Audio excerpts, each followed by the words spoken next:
ቡዜ አስደንጋጭ ዜና ይዛልን መታለች። እንግዲህ አብሪሽ ትናንትና ያንን ቪዲዮ ከሰራ በኋላ እያለቀሰ ነበረ። ሁላችንም አይተናልኝ። እንግዲህ ጠፍቷል እየተባለ ነው። በጣም ብዙ ሰዎችም በአብሪሽ ጎን ያሉትም ማናቸው ስማቸውን ባላውቀውም እነሱ እንግዲህ አብሪሽ ያለበት አልታወቀም፣ ጠፍቷል። ትናንትናም እንግዲህ ቤተሰብ በጣም ሲጨነቅ ነው ያደረ ብላ ዛሬ በብሩኬ ቤት ተገኝታለች። ብሩኬ በነገራችን ላይ ብሩክና አቤላ በጣም አስመሳይ ናቸው።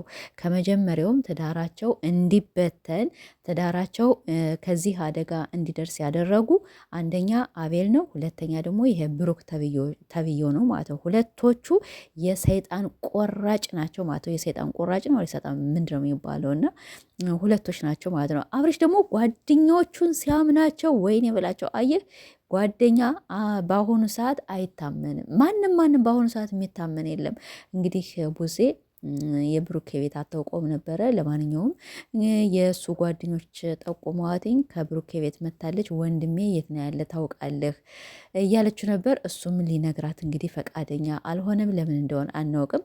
አብርሽ ደግሞ ማለት ነው ቆፍጠን በል እንጂ ምንድነው ይሄ መጥፋት ምናምን ነገር ምን አመጣው መጥፋት ማለት ነው። አንደኛ በጣም ብዙ ኦዲየንስ አለ አንተን የሚወዱ አንተን የሚከታተሉ ሁላችንም እንወዳሃለን በነገራችን ላይ ማለት ነው። ይኸው በሚደረገው ነገሮች ከሴት ጎን እንቁም ብለን ነው እንጂ እኛ ከሁለታችሁ ጎን ነን።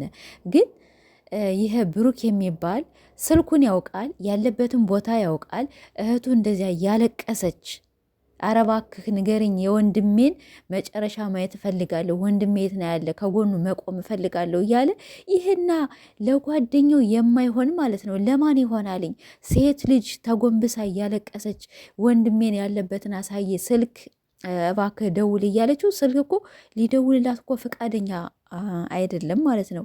እና ሁለቶች አብርሽ አሁንም ገና ጊዜ አለህ ካለህ ማለት ነው ያው ተሎ ብለህ መልስ መስጠት አለብህ። ዛሬ እንግዲህ በኤፍሬም ቤት ነው ማነው ደግሞ ብሩክ መጥቷልና አብርሽ ያለበት ሁኔታ አልታወቀም፣ ጠፍቷል እየተባለ ነው። የትም አይሄድም በነገራችን ላይ አገሩን ለቆ በአንድ ቀን ወይም በ24 ሰዓት የት ይሄዳል ብላችሁ ታስባላችሁ? እና እነሱ ናቸው የሆነ ነገርም አድርገውበታልኝ። አብርሽ በቃ ራሱን እንዲስት በእነሱ እንዲመራ በቃ በሁላቸውም ቁጥጥር ስር ስላደረጉት በቃ ይሄን አድርግ ሲባል እሺ ነው የሚል ይህን አድርግ ሲባል በቃ ያደርግላቸዋልኝ። እና እነዚህ ልጆችማ ከአብርሽ ጎን ማራቅ አለብን። በተለይ ደግሞ እነ ቡዜ አሁን ነው የመጣቸው። እስካሁን አብርሽና ሩታ እንዳለችው በነገራችን ላይ ይጣላሉ፣ ግን እስካሁን ቆይተው አያውቁም። እና እነዚህ አንዴ አቤል የሆነ ነገር ይለዋልኝ፣ ከዛ በኋላ ደግሞ ብሩክ የሚባል ደግሞ የሆነ ነገር ይቀርርበታልኝ። እና እየተጋገዙ ነው አብርሽን ከህይወቱ ከትዳሩ በቃ ከሁሉም ነገር እንዲቀር ያደረጉት። እና አብርሽን እኛ እንደዚህ አናውቅም። እንግዲህ ከጠፋህም በጥሩ ነገር እንደምትመጣ ከሚስት ጋር ታርቀህ በቃ የሆነ ነገር እና አብርሽ ይሄ መጥፋት ማልቀስ ምናምን ነገር መፍትሄ አይሆንም። ወደ አንድ መፍትሄ መምጣት አለብህ።